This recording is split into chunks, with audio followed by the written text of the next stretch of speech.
Humans are logical creatures. They need a reason to do things. There's this quote from this guy whose name I probably couldn't even guess, and it goes like, a strong enough why can overcome any how. If you have a reason to do something, you'll find a way to do it. You'll figure out a way to get to the end. And the perfect example of this is an athlete. You look at an athlete like who wants to play in the NBA, who wants to play professional soccer in the NFL or something like that. They have a reason to go through their intense training, regimens, consistency, right? All of these things a normal human being probably couldn't do. Either because, they love the process, they love working out, they love playing their sport, they love that community, and probably they love making money, but it's not the main reason. Right? Their reason allows them to put in all of that work. Look at someone like, I know maybe a researcher. They're researching climate change. Not everyone is interested in that topic, but this person may have a particular interest in climate change, and that is their reason. They want to change the world, and that reason allows them to do difficult things. Right? Maybe it's not difficult to them. That's my point. Right? We need a purpose for everything that we're doing, small actions and big actions. If you want to go to the gym isn't necessarily good or bad, but your reasoning is going to determine the results and also whether you go or not. If you go to the gym because you genuinely want to be healthy for your longevity and you have a strong reason, that's healthy and you're going to keep going.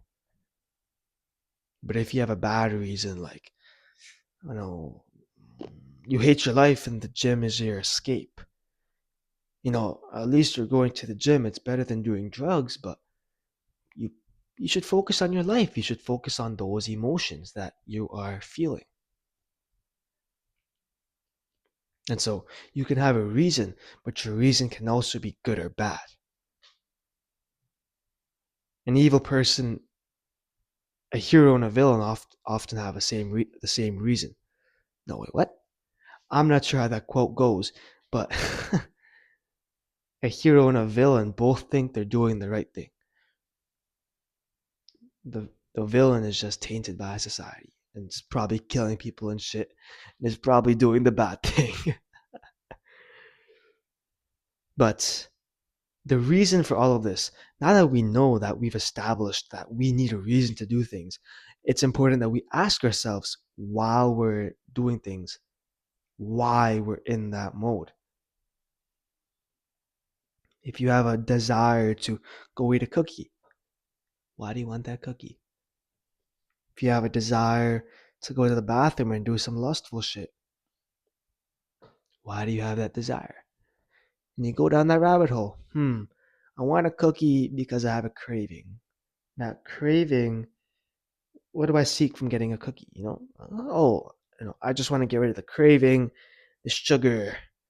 It's not really going to make me feel good. Actually, it's going to make me feel like shit after I eat it because I'm just indulging.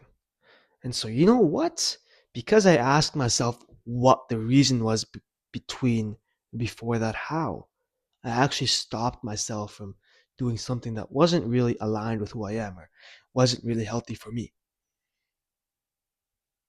And so that quote I said in the beginning, a strong enough why can overcome any how, we can actually use the opposite and make it a weak enough why can prevent any how.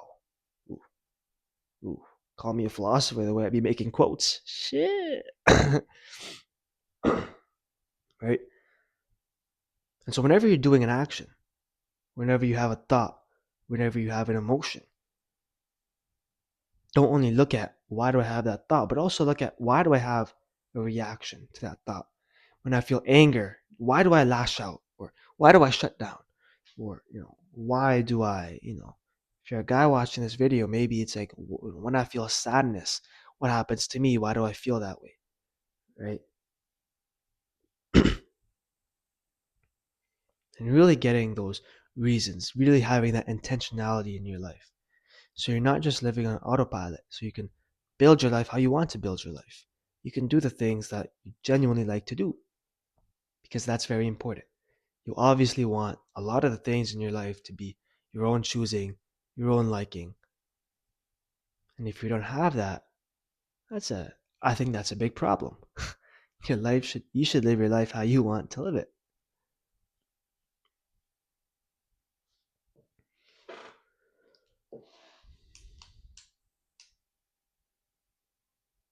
And so, going back to your thoughts, your emotions, your actions, it's even more important. Not just the things you do in your life, but the things you have up here, your relationship with yourself. How you think, how you react to your emotions is going to dictate how you react to other people, your social connections, your relationships. If the quality of your relationship with yourself is,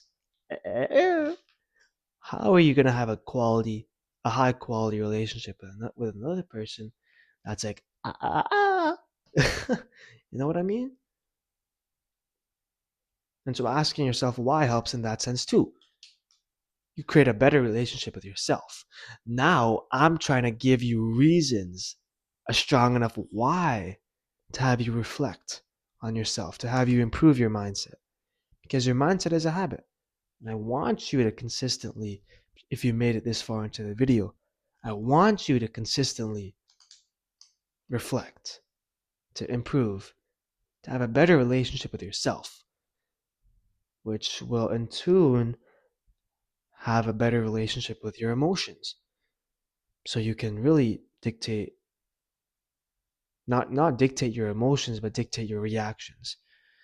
And then your body will know, will adjust its emotions and the thoughts that it gives you, the feelings that it gives you to live your life, to the ones that you react to, right?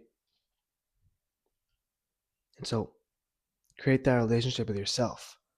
Have a strong enough why to reflect, and it'll radiate outwards into the rest of your life.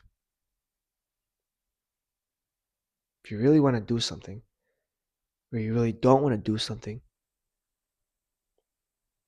you can convince yourself through a reason. Have a good night.